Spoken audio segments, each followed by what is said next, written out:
আলাইকুম, সবাই কেমন আছেন? আলহামদুলিল্লাহ আমরা সবাই ভালো আছি। তো এই যে সন্ধ্যার নামাজ পড়ে এখন রান্নাঘরে আসলাম। নামাজ পড়ে বাহিরে এখন একটু একটু পরিষ্কার, ওইভাবে পুরো হয়নি, এত পরিমাণে গরম। তো শুনেছি কালকে গ্যাস থাকবে না, গতকালকে গ্যাস কারেন্ট কোনোটা থাকবে না। তো হঠাৎ করে আমাদের প্রোগ্রাম হয়, বাসায় যাব।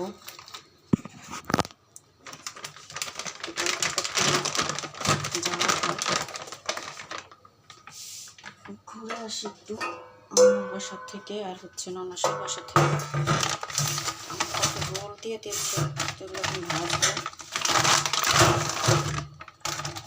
লেগে গেছে একসাথে সব লেগে গেছে, একসাথে ভরে দিয়েছে, লেগে গেছে। একটু পরে একটু ভাজা লাগবে, যেহেতু একসাথে লেগে আসছে। আমার তেলটা গরম হয়ে আসছে, আমি তেলটা নামিয়ে রাখবো, পরে একটু ভাজবো।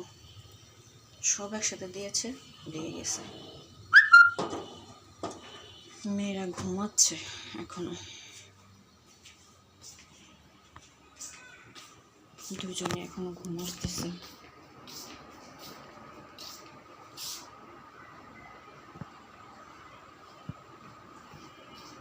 আজকে বিকেলে ছাদে যেতে পারিনি, দুজনে ঘুম আসতেছে। কালকে থেকে ক্যাপসিকামের বিচি নিয়ে এসেছি, লাগাবো ভাবছিলাম, লাগাতে পারলাম না আজকে। দুজনে আরামে ঘুম আসতেছে, ঘুমের অবস্থা।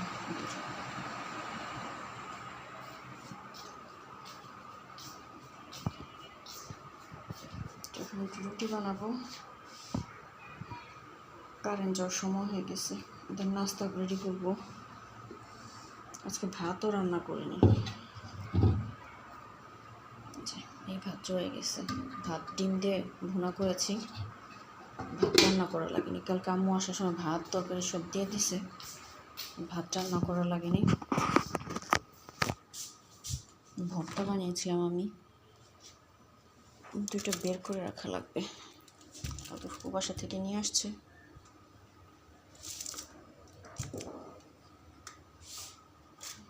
বিটরুটের ভর্তা বানিয়েছিলাম আমি, এটা দিয়ে খেয়েছি। আর মিষ্টি কুমড়ার ছিলকা যেটা বলে, ওটাতে ভর্তা বানিয়েছিলাম আমি, সেটা দিয়ে খেয়েছি। তরকারি কি বের করবো চিন্তা করতেছি। এখনও আরও 3 পদের তরকারি, 4 পদের তরকারি আম্মু দিয়ে দিচ্ছে। আরও পায়লা মাছ, তারপরে হচ্ছে ইলিশ মাছ, পাঙ্গাস মাছ, 3টা মাছ, আর গরুর গোস্ত। 2 বাসা থেকে দেওয়া হয়েছে, মানে ননাসের বাসার থেকেও দেওয়া, আপু বাসার থেকেও দিয়ে দিছে। ওটা ডিপে রেখে দিছি, আর আম্মুর বাসাটা নর্মালি রেখেছি। আমি শুধু একটু ভাত রান্না করবো এখন। বাবা বলতেছে ভাত খাবে না, ভাত রান্না করবো কিনা জানি না।